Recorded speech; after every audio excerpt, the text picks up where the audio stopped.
दोस्तों नमस्कार। आज मैं आपसे बात करने के लिए हाजिर हूं और आज का मेरा मुद्दा है इंसानियत। जी हां दोस्तों,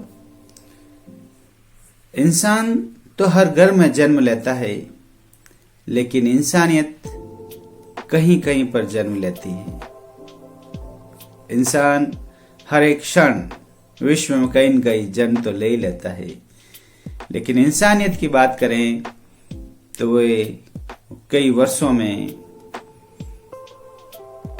कई घंटों में किसी किसी घर के अंदर ही जन्म लेती हैं दोस्तों। जी हाँ दोस्तों, हम बात करते हैं कि इंसान में यदि इंसानियत नहीं है तो वो इंसान की हम किसके साथ तुलना करें, मैं अब आपको बता नहीं सकता। जी हाँ दोस्तों, आज इसी मुद्दे के ऊपर चर्चा करने के लिए मैं हाजिर हूं जगदीश सांकला।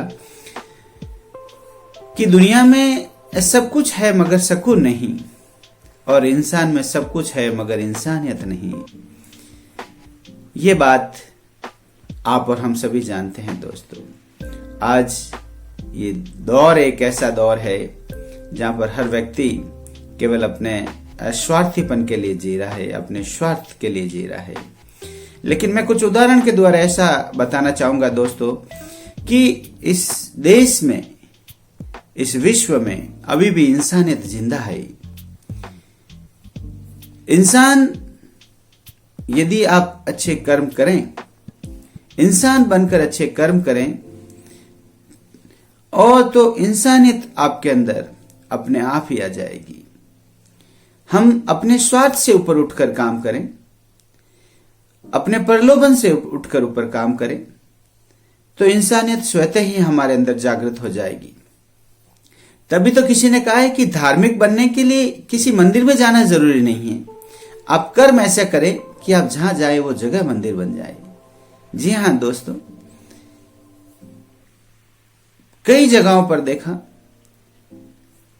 ये मेरा व्यक्तिगत अनुभव आपके साथ में शेयर कर रहा हूं दोस्तों। मैं कहीं किसी पुस्तक में लिखी बात को आपके समक्ष नहीं रख रहा हूं।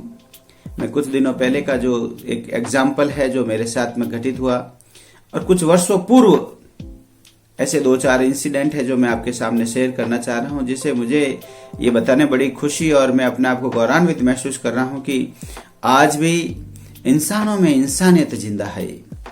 जी हाँ दोस्तों, अभी कुछ दिनों पहले मैं बेंगलोर के लिए किसी सेमिनार में जा रहा था। एयरपोर्ट के ऊपर जब मैं बैठा था, और बेंगलोर में मैं एक बिल्कुल अजनबी था, जहां मुझे कहीं ठहरना था, स्टे करना था।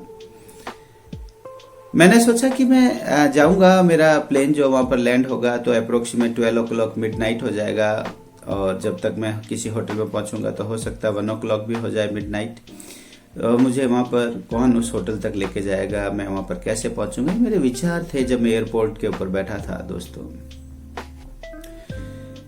मेरे प्लेन के टेक ऑफ के कुछ समय पहले सिक्योरिटी चेकिंग के बाद मैंने देखा कि कुछ 5-7 ऐसे लोग जो आए हैं, और वो भी मेरे पास में आके बैठ गए। उनके साथ चर्चा करने से पता चला कि वे भी राजस्थान के हैं और मारवाड़ी समाज के हैं। उनसे बातचीत होने के बाद पता चला कि वो बेंगलोर में काम करते हैं, उनका कोई बिजनेस है, उनका कोई धंधा है वहां पर। तो मैंने उनसे निवेदन किया कि मैं वहां नया हूं और मुझे वहां पर किसी होटल के अंदर एक जगह चाहिए जहां मुझे रात बितानी है, और कुछ समय मुझे बिताना है, और मॉर्निंग में मेरा सेमिनार है वहां पर। जैसे उन्हें पता चला कि मैं बेंगलोर जा रहा हूं और मैं नया हूं और मैं राजस्थान मारवाड़ का हूं, तो उन्होंने कहा कि आप हमारे घर चलिएगा और आप हमारे साथ में रहिएगा, और मॉर्निंग में हम आपको होटल में छुड़वा देंगे। ये जानकर मुझे बड़ी खुशी हुई दोस्तों। एक अजनबी के लिए वे मेरे लिए अजनबी, मैं उनके लिए अजनबी, और वो अपने घर पे लेके गए, मुझे अपने घर में स्टे करवाया, और उनकी हॉस्पिटलिटी देखिए आप, बहुत आदर के साथ में रखा। मुझे आज भी बड़ा गौरव महसूस होता है कि इंसानियत आज भी जिंदा है। ये दोस्तों ये बताता है कि हमारी भावनाएं कैसी। और मैं धन्यवाद देना चाहता हूं उस चंदन सिंह जी को, जो बाड़मेर जिले के रहने वाले थे, जो मुझे वहां पर अपने घर पे लेकर गए और उन्होंने स्टे करवाया। एक अजनबी आदमी को शरण दी। इसकी इंसानियत नहीं कहेंगे तो आप क्या कहेंगे? जी हाँ दोस्तों। दूसरा उदाहरण, जब मैं एयरपोर्ट से वापस उस होटल से जहाँ मेरा सेमिनार थे और मुझे वापस एयरपोर्ट जाना था और दोनों के बीच की दूरी अप्रोक्सीमेट 45 किलोमीटर्स, तो वहाँ मेरी एक मुलाकात एक ऐसी महिला से होती है जो अपनी कार लेकर एयरपोर्ट की तरफ जा रही थी और वो भी उस सेमिनार में आई हुई थी। जब हमारा परिचय हुआ तो उन्होंने कहा कि आप मेरे साथ में चलिएगा, मैं आपको एयरपोर्ट पर ड्रॉप करूंगी। वो श्यामा मेहता मैम, उसका भी मैं शुक्रिया अदा करना चाहूंगा। जी हाँ दोस्तों, ये इंसानियत कहलाती है। तभी कहा है कि इंसान तो हर घर में जन्म लेता है, परंतु इंसानियत कहीं कहीं जन्म लेती है। ये बहुत बड़े गौरव की बात है।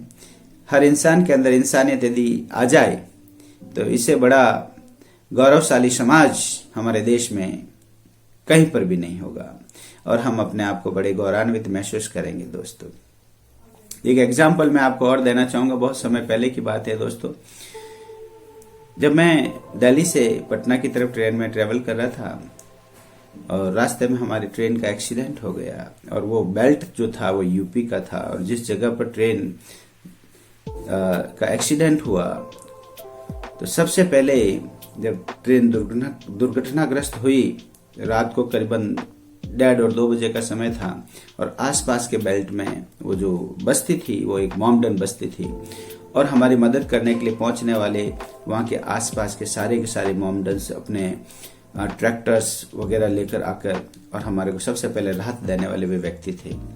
उनकी इंसानियत देखिए, न केवल उन्होंने लोगों को बचाया बल्कि उनके लिए चाय नाश्ते की व्यवस्था की। रेलवे की शरण तो बाद में आई, लेकिन उससे पहले उन लोगों ने ट्रेन में जितने भी परेशान लोग थे उन लोगों की मदद के लिए आ गए। दोस्तों, यही तो इंसानियत है।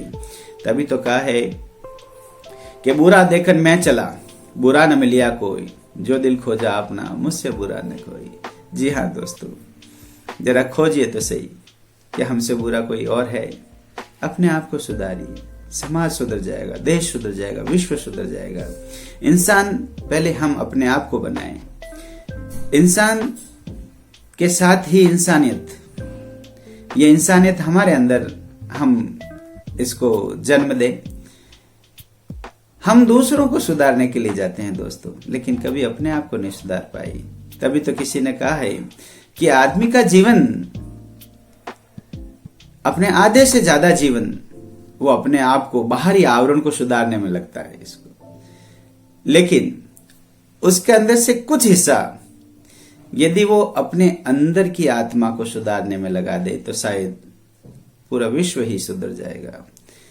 बाहरी आवरण को सुधारने में क्या है दोस्तों, अपने बाहरी इस रूप को सुधारने में क्या है, अंदर की आत्मा को, अंदर जो हमारे हैं उस मैल को धोइए, इंसानियत स्वतः ही जागृत हो जाएगी।